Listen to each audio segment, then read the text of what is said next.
All right, shalom, shalom. I want to give all praises, glory, and honor to Yahweh, Bahasham, Yahushai, Bahasham, Rachakadash. Double honors to the apostles and the elders of the great millstone, who rule well and who teach well. Much peace and mercy to the hopeful elect, you brothers and you sisters, wholeheartedly waiting upon the Lord, Yahweh, to send his only begotten son, Yahushai, to deliver us from this captivity. To you I say shalom. This will be a quick, large-time video, and I just wanted to jump on this topic of the solar eclipse. You know, you have multiple brothers and the Apostle Tahar bringing this out, how that, you know, we had a solar eclipse in 2017 in August, which the path from the eclipse that happened in 2017 crossed the path of the eclipse that just happened today, April 8th, 2024. And as you can see here, I got the image. It says it, paths of totality, August 21st, 2017 and April 8th, 2024. You can clearly see it is an X. You see X marks the spot. Usually when you cross something out, it means it's going to be either destroyed, you know. Yeah, mainly destroyed. Think of when a pirate has a treasure map, right? You put the X on the map. That's where you wanna hit. You wanna attack. You wanna dig in that area for what? The treasure. But ultimately, this X represents the end of this man's society, this man's system, America, Babylon the Great. Right? It's a sign from the Heavenly Father that this place is over. It's through. We're at the very end of this thing. You see? So I just got a few precepts. This is Genesis 1:14. The Most High said, "Let there be lights in the firmament of heaven to divide the day from the night, and let them be for signs and for seasons and for days and for years." So not only will these lights in the firmament be used as signs, or not just for seasons, it will be used for signs. Signs of what? Signs of prophecies, signs of destruction, right? That's where, you know, you get the blood moons and the different eclipses. The Heavenly Father is showing us something, right, from the heavens. Verse 15, "And let them be for lights in the firmament of the heaven, to give light upon the earth. And it was so. And the Most High made two great lights, the greater light to rule the day, and the lesser light to rule the night." That's the sun and the moon. So the sun and the moon are used as signs, you see. And you can clearly see this is an X that was drawn with the different solar eclipse paths. You see? And you know, when you look at it into the Hebrew, that's a tha. The tha is the last character in the Hebrew tongue, in the Hebrew alphabet. The tha. That's when Yahushua said he was the ah and the tha, the alpha and the omega, the beginning and the end.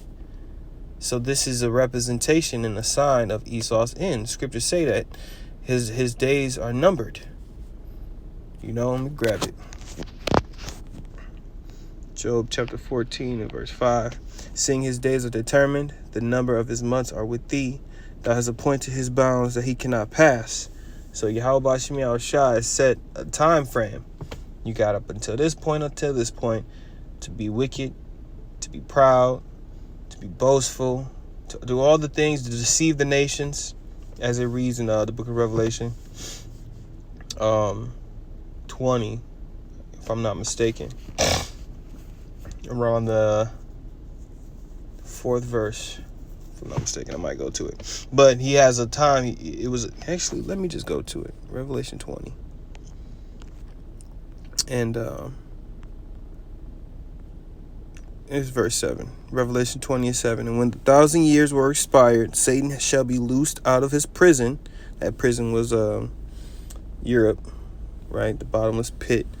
and shall go out to deceive the nations which are in the four quarters of the earth. So he went out to deceive the nations.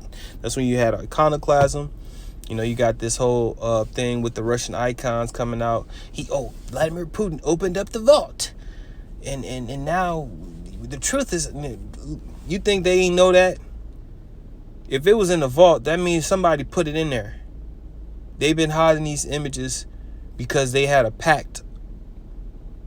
Keep the Israelites in disarray. Keep them in the shadows. Don't tell them who they are. But now Putin's like, I don't give a fuck. I'm about to do my thing, because the Lord got the spirit on him to do it, man. Gog and Magog to gather them to battle, the number of whom is as the sand of the sea. So the Lord's gathering these nations over there in the Middle East to ultimately destroy their armies, to destroy them.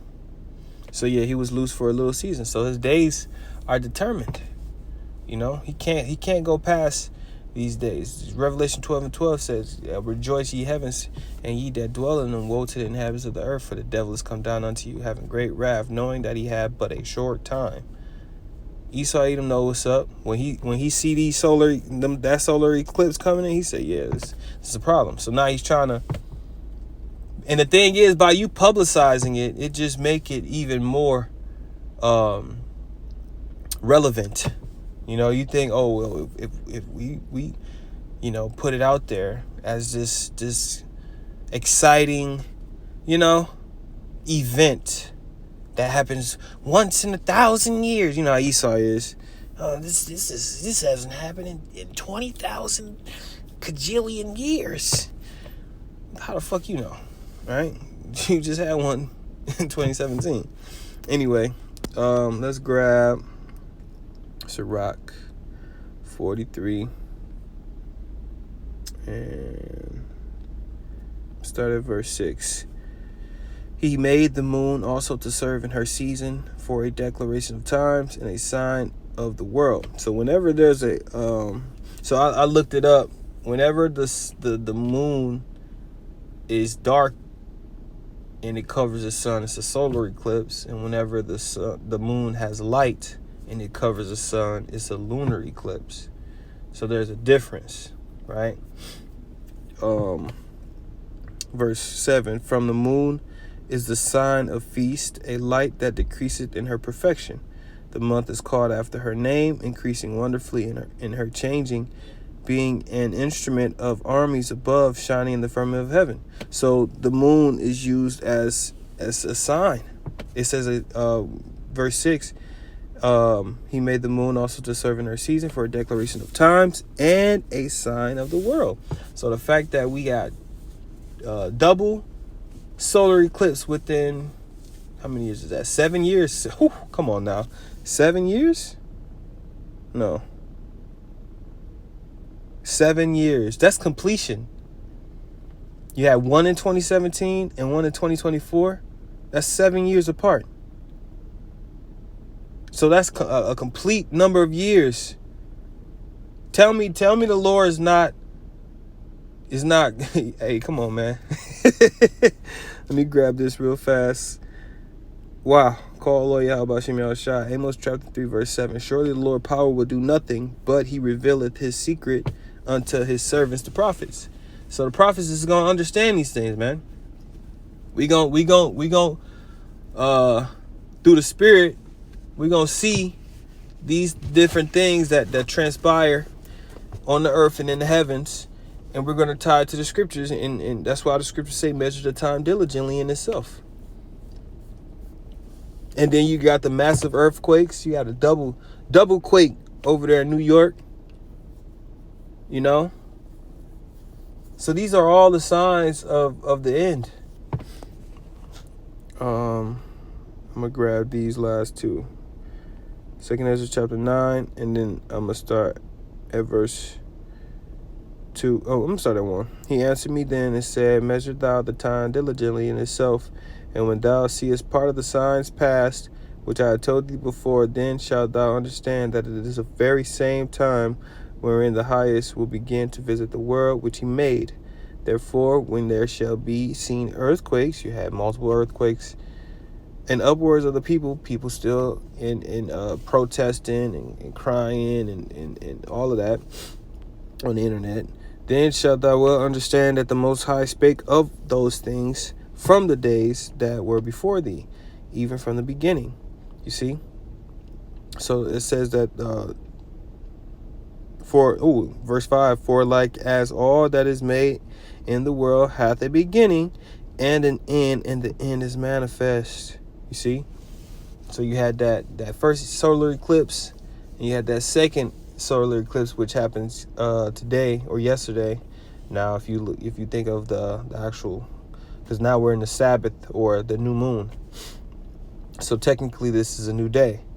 But yeah, it says that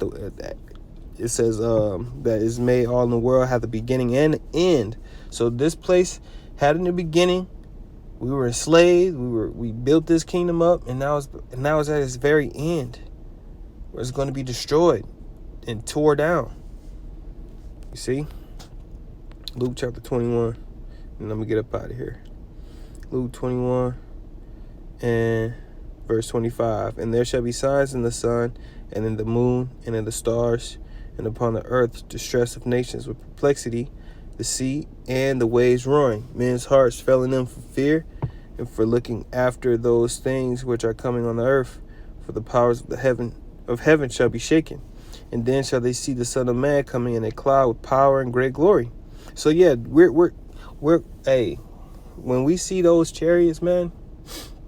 You know, some brothers posted some very beautiful pictures of the event that transpired. You got Esau. You know, he trying to cover the sky with more chemtrails in the midst of it. But guess what, man? This devil's going down, man. When Yahushua comes back with the Holy Host, it's over, man. Verse 28, and when these things begin to come to pass, then look up and lift up your heads, for your redemption draweth nigh. Call Hola Yahweh B'Shem Yahushua B'Shem Kagadas. Tawadi Yahweh B'Shem Yahushua for giving us signs, for allowing us to understand these prophecies and these signs, man. So with that, I'm going to give all praises again to Yahweh B'Shem Yahushua B'Shem Kagadas. Double honors to the apostles and those great millstone. Shalom.